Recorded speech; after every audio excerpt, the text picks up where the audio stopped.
Hello world, this is Random Fix, and in this video today we're going to be doing a real world review of this 2016 Toyota Prius.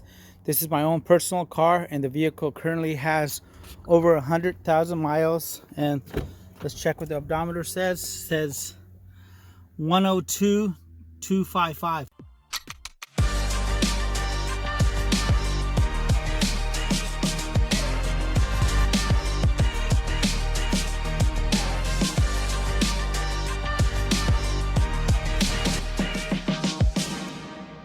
So we got over 102,000 miles on this vehicle. And as I said, I'm the original owner. I bought this back in June of 2016. So I want to give you guys a little bit of history about these Priuses and how I actually kind of started driving them and how I discovered their true value, and also my own history with them. So I actually had a 2000 and I believe 3 was the first generation Prius. That's the one with the infamous triangle of death, and the car got a bad rap for some very expensive batteries and that were going out, and really there was not a lot of data out there and aftermarket information. But currently, if on this car a battery dies, there's a guy up here in Sacramento, he fixes the issue for 600 bucks. So there are currently aftermarket solutions available if a battery goes bad. I personally have never had a battery go bad on me on any of the Priuses that I actually owned or any of the Priuses that I sold. And so I was in the automotive business for 18 years, and that first generation Prius, I thought it got really great gas mileage, but it was ugly. And then we started buying some of the second generation Priuses, and I think those were about the 2004 to 2009 range. And the one thing that struck me about that vehicle was how well it did in a crash test when one of the employees got into an accident. I mean, he got dead center T-boned right by the door here. He got hit into an electrical pole just like the one here, and the car did really well. So I said, okay, kind of interesting. Maybe structurally this car is very sound. So then we sold a bunch of those, never had any problems with the vehicle. And then I went and bought a brand new 2010 third generation Prius, and I had that vehicle for about 150,000 miles. Great car, no issues.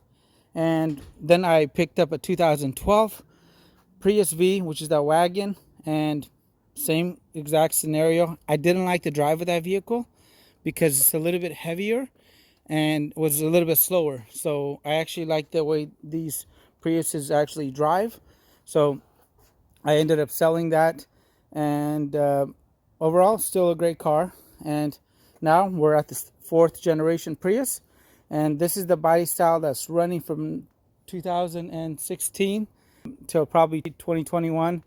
And I'm going to cover with you guys this vehicle now. And if you guys really are watching this video just to see what's the true gas mileage, let me go ahead and save you guys some time here about the gas mileage. So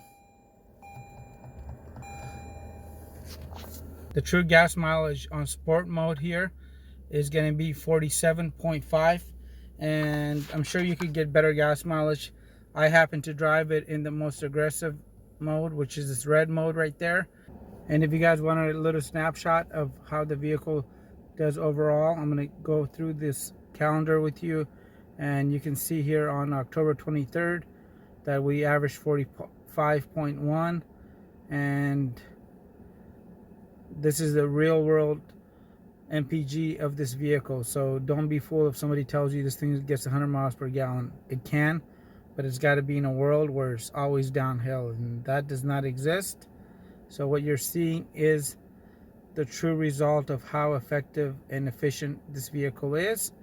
Now that we know the true MPG of the vehicle, let's talk about some of the actual great features of the vehicle. And one of the things that struck me about the particular vehicle here is the styling. I really love the styling of this, and the fifth door design, or the hatchback, really makes it a lot more versatile than just a standard sedan, because you have a lot more room in the back. And I really like the fact that the vehicle, unlike the 2010 through 2000 XW50 model came with the halogen headlights. This actually comes with LED headlights, which are really nice at nighttime and gives you a lot better visibility. And we're going to be talking about the tires a little bit later and some other things that I wanted to show you guys here on the Prius. I really got this car because of the room inside the vehicle.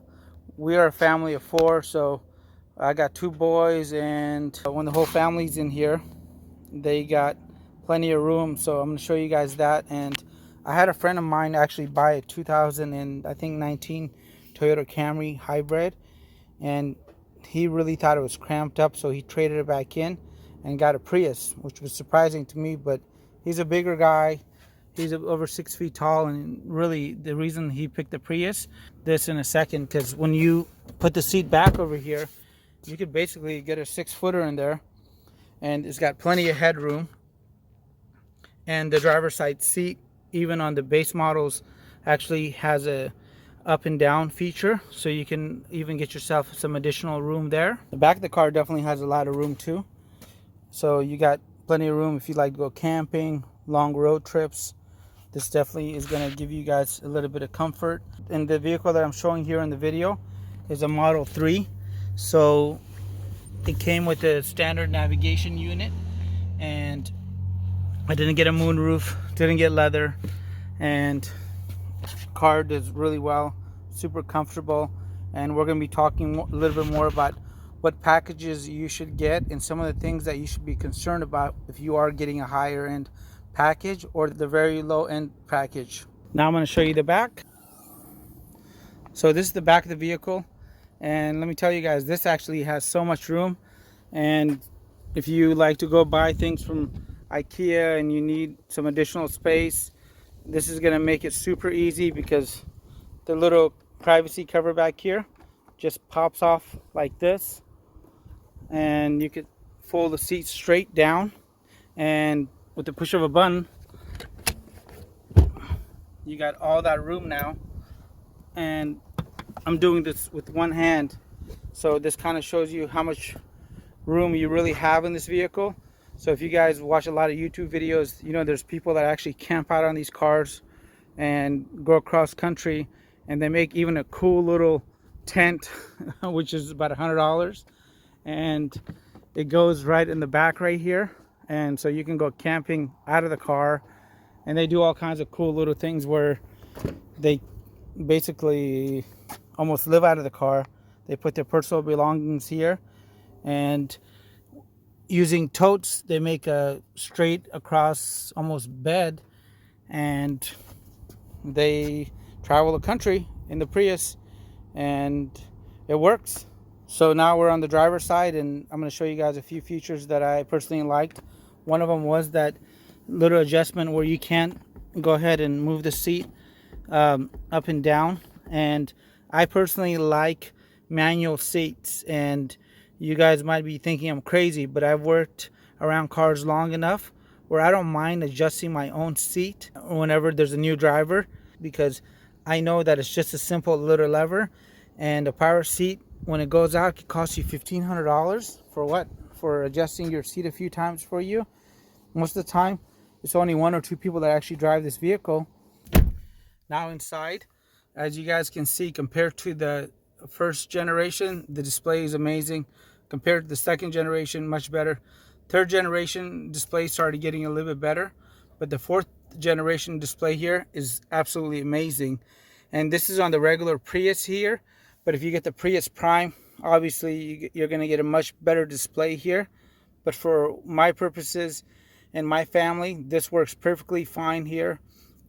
And the reason I am sitting looking at this navigation display right here, guys, is make sure if you're buying a Toyota, do not buy that app-based Toyota Scout GPS unit, because I actually have it in my 2019, and I can tell you guys it's an awful design. It doesn't work all the time. So if you are going to get a navigation in your vehicle, go ahead and pay that $1,000 more and get a real navigation unit in your car, because if your cell phone is out, there's no coverage in that area. This will never let you down. And the 2016 always came standard with the backup camera, and it did the trick. It doesn't have any moving lines, but overall really efficient.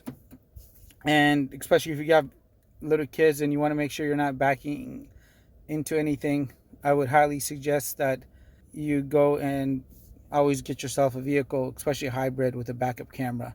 And if you have an older Prius, I actually have videos on a 2010 that I installed a backup camera, and honestly the whole setup is going to cost you about $300, and you could do it yourself.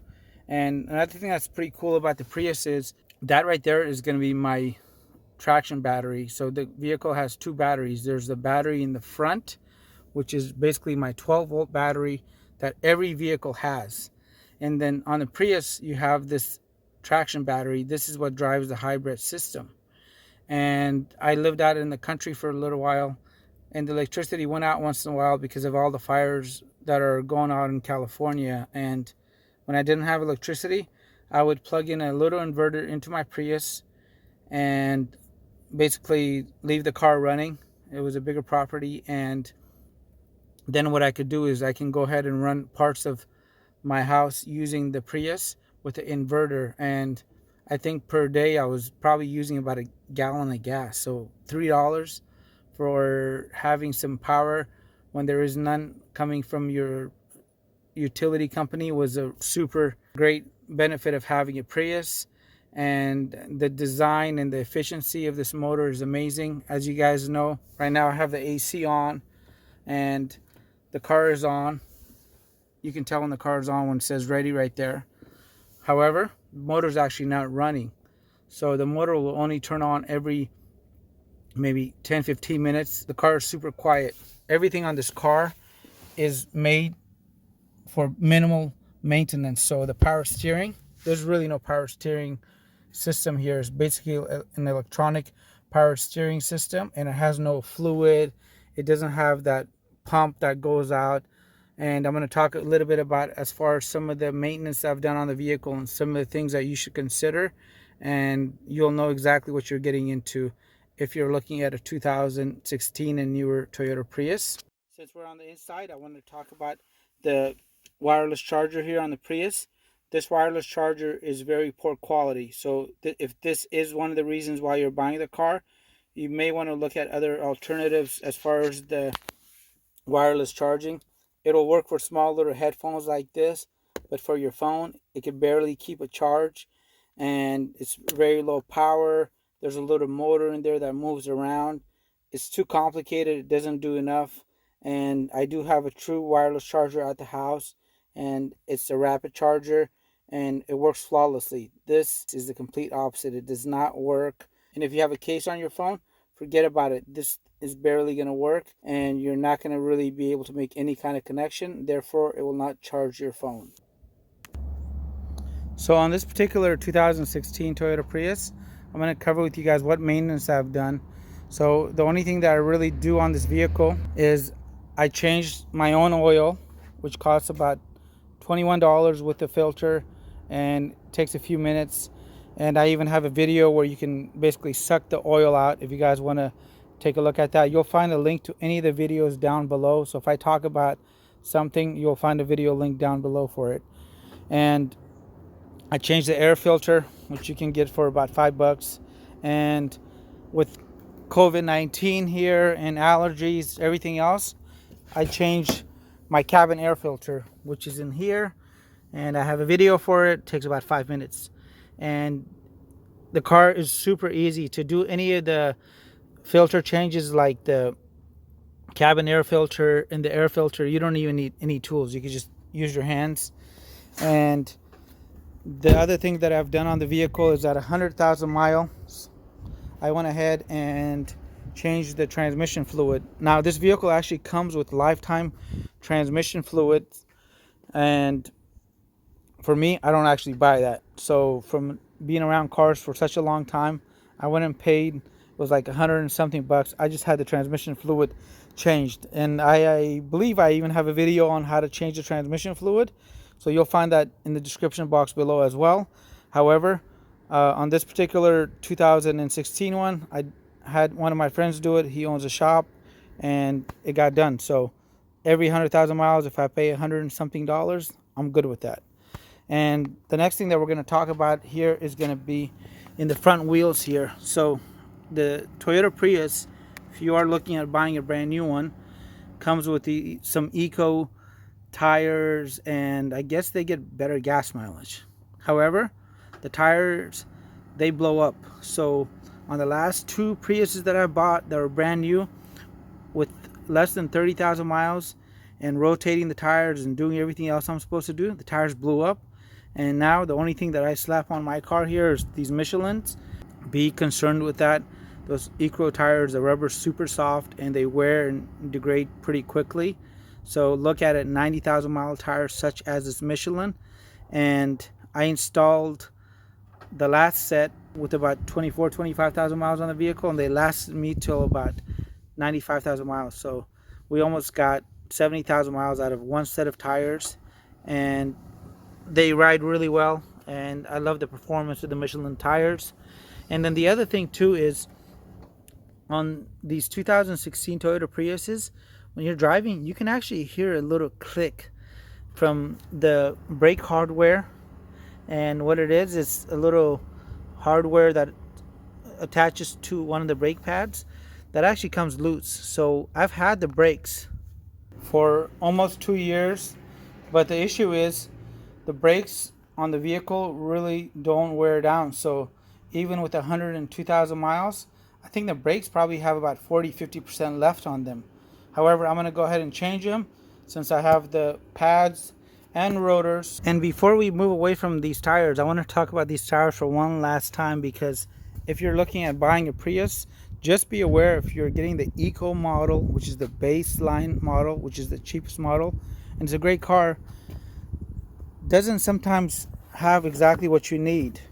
For instance, it does not come with a spare tire. And the same is true with some of the touring models. So if you get a high-end model that has a moonroof leather, what you want to do is come back to the back of the vehicle and pick up the cover back here and literally reach down and see if you can touch the spare tire. So I'm going to tell you guys something that's really important to me, and I hope it's important to you too, is safety. So a lot of these newer vehicles do not come with spare tires. Instead, they come with some basically fix-it-flat kit where you can repair the tire on the side of the road. But when you have a blowout like we did in this vehicle here with under 30,000 miles, that kit is not going to do you any good. So just be aware of that. I know it sounds weird, but you'll be surprised, and you do not want to go home to find out that you have no spare, because it's really going to go ahead and maybe restrict you a little bit on your travels cross country. If you guys want to take a long road trip without no spare, you're going to be stuck.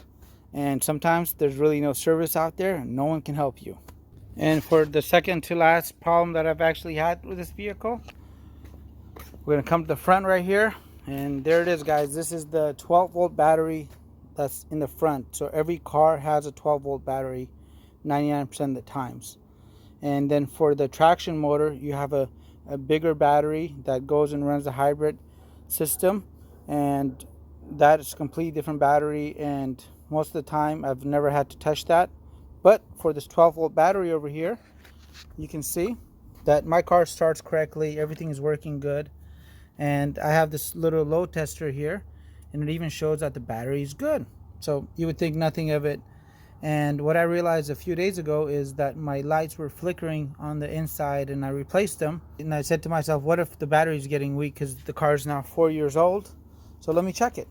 And my battery shouldn't be really going weak, because my whole car here has LEDs. So LEDs take a lot less power than a regular dome light or a map light, and they don't generate any heat. So if you guys notice, all these lights here are LED lights, and the car didn't come with it. I put them in, so there's a video for that too. And the real reason I put these in is from working around cars for a long time, because the battery doesn't really die when you have so many light bulbs on, and the kids do like to leave the lights on. But with LEDs, you can leave them on for a week and your car still starts, which is great. So I said, okay, maybe there's something wrong here. So I came and I hooked up my load tester here. Everything looked good, but let's go ahead and put a little bit of a load on here. And if the battery's good, it should stick somewhere in the 10 range here, and this lets you know exactly how the battery should do based on the cold cranking amps. So this battery right here has 295 cold cranking amps, and on most vehicles this cold cranking amps thing completely applies. However, please keep note on the Prius, this 12-volt battery here does not start the motor. The traction battery in the back starts the motor. So if this was a regular vehicle, this would not start. However, since it's a Prius, it will go ahead and run, and one day it will go ahead and leave me stranded in the middle of nowhere, which I don't want to happen. So I'm going to go ahead and do something about it now. So I'm going to go ahead and do a quick little load test, and we should be in the yellow or the green. And if you guys notice here that I'm actually like almost borderline on the bad here, and that lets me know that there's something that's up with this battery. So I did the same test the other day, and I was below 8 volts. So there's something going on, and I'm going to have a video link down in the description box below on how to either repair this, and you can repair it by sometimes going and checking the fluid in each one of these cells. And you want to make sure you wear gloves and the right safety goggles, but it's pretty easy and it costs about $1. So you'll find that link down below. And then the last thing that I want to talk about is the windshield here. So I've replaced the windshield on this vehicle so many times that I cannot tell you. This issue got so bad, I actually remember switching to Nationwide Insurance because they included free glass with no deductibles, and I just kept putting in new glass. And then one day I got wise and I bought a bra for the vehicle, and this is a bra here. It covers the top part of the hood here and the lower part of the bumper cover here. And ever since I installed that bra, I have not had any broken windshields, which can be completely coincidental, or the bra is actually protecting the windshield some way or another. And where the windshield kept cracking all the time was right in this area right here on the lower parts every single time. It would never be in your line of vision or towards the top. It would always be down here. So those are the issues that I've had with this 2016 fourth generation Prius. All right, so you guys are probably wondering what I'm thinking after actually owning this vehicle for the last 4 years. And besides the tire situation where the tire blew up under 30,000 miles, the little noise from the brakes, and also the 12-volt battery wearing out prematurely, I would still, given those issues that I've had with the vehicle, I would definitely give this vehicle a solid A. And if you guys have any questions about the first through fourth generation Prius, please comment down below. I'll be more than happy to go ahead and get back to you. And I want to talk about a few upgrades that I made besides the bra and the LED lights for the map, the visors, and even the cargo area, as well as the license plates. The vehicle, as you guys know, is a little bit of a smaller vehicle, so if you have a family of 4, it can get you by. But if you want a little bit of extra space, guys, really invest in one of these Tolle cargo systems here, and they'll cost you, I think, less than $1,000. But now you have an additional 16 feet of cargo space up there, and I leave all my beach chairs, my camping supplies up there, so when I want to go camping, I can just hit the road. It is that easy. It's weatherproof, and you could swap them between cars. So I actually bought this in Alaska on a different vehicle, and I just installed it on the Prius because I actually enjoy driving the Prius, and I love the way this car drives. That's something I know we didn't cover in the vehicle, and it's subjective, but overall, the drive quality of this vehicle drives like a heavy vehicle, and that is a great feeling to have when you have your family in here, and it is not slow. And so a lot of those misconceptions are pretty much out the door after my experience of driving these vehicles for the last almost 16 or 15 years. And then the last thing I want to talk about is if you really want to get that little bit of extra space invest in a tow receiver, guys, and these will run you about 150 bucks. Super easy to install. You don't have to do any kind of metal cutting or anything else like that. There's videos on how to do this. I can get this knocked out in about 1 hour now. And when you go ahead and install this on your vehicle, you could attach the simple cargo carrier or cargo basket, and it slides right in there.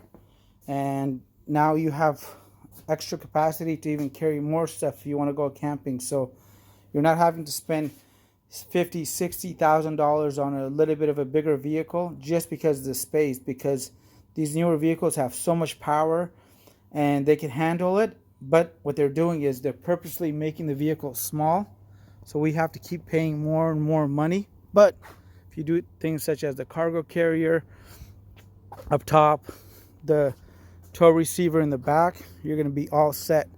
All right, guys, well, that was my review of the Toyota Prius after 4 years and 102,000 miles. And now I would love to hear from you guys. If you guys found this video to be helpful, please comment down below. Let me know how I did. And also, if you guys have had your own experience with the Toyota Priuses, please comment down below and share your feedback with everybody else in the community. And lastly, if you guys are new to the channel, go ahead and hit the subscribe button and smash on the notification button as well. So anytime I post videos, you guys will get notified. Have a great day, and thanks again.